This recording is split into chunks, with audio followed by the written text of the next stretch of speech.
Good morning guys, শুভ সকাল। এখান থেকে ব্লগটা শুরু করলাম, কি করি না করি তাই তোমাদেরকে দেখানোর জন্য মিনি ব্লগটা শুরু করলাম।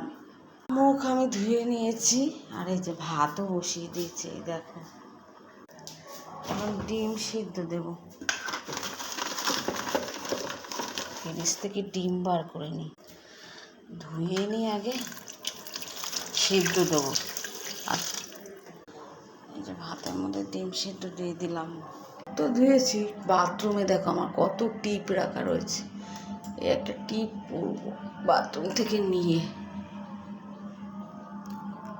মুখটা ধুয়ে নিয়েছি, ফ্রেশ লাগছে মুখ ধুয়ে। তো আজকে বৃহস্পতিবার, আমি পুজো দেবো আজকে। কদিন ধরে দিতে পারিনি, মেয়েলি প্রবলেমে। ব্যাক ক্যামেরাটা কি ঘোরা লাগছে। ওই দেখুন, আমার পার্টনারের ঘরের সামনে একটা বিড়াল বসে আছে। ওই যে স্কুলে যাবে আমার পার্টনার।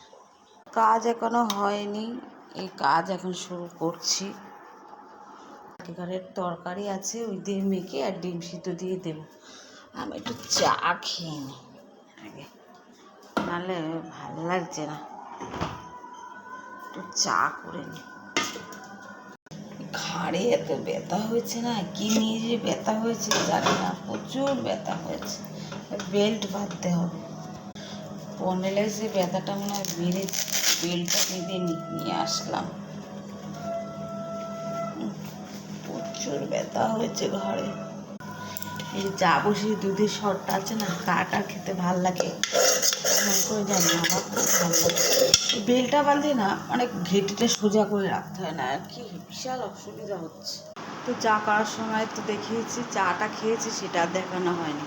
আমি আর আজকে টিফিন নিয়ে যাব না, ছেলেকে দিয়ে পাঠাবো। ছেলে যেহেতু কলেজে যাবে, ওই দিয়েই পাঠাবো। এই যে টিফিন রেডি করে দিয়েছি, ডিম সিদ্ধ ডাল দিয়ে মেখেছি, আর কচুরলতি করেছিলাম কালকে চিংড়ি মাছ দিয়ে, ওইটা একটু দিয়েছি, আর রসুন দিয়েছি। যেহেতু জিম করে তো গা হাত পা ব্যথা থাকে, রসুন খেলে ব্যথা কমে যাবে, তার জন্য প্রতিদিন 3-4 কোয়া রসুন খায়।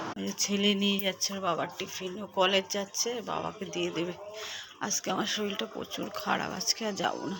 আর আমাদের এখানটার অবস্থা দেখুন, কি অবস্থা।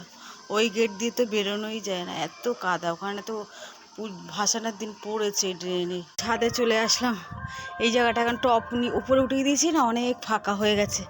আর দেখুন আমার গাছে কত ফুল ফুটে রয়েছে।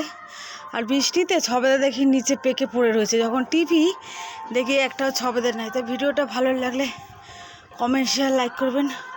ওপরে উঠতে উঠতে আমার শ্বাস ঘন হয়ে গেছে। কি ভালো লাগছে, আমার ছাদে উঠলে না খুব ভালো লাগে আমার। এই আমার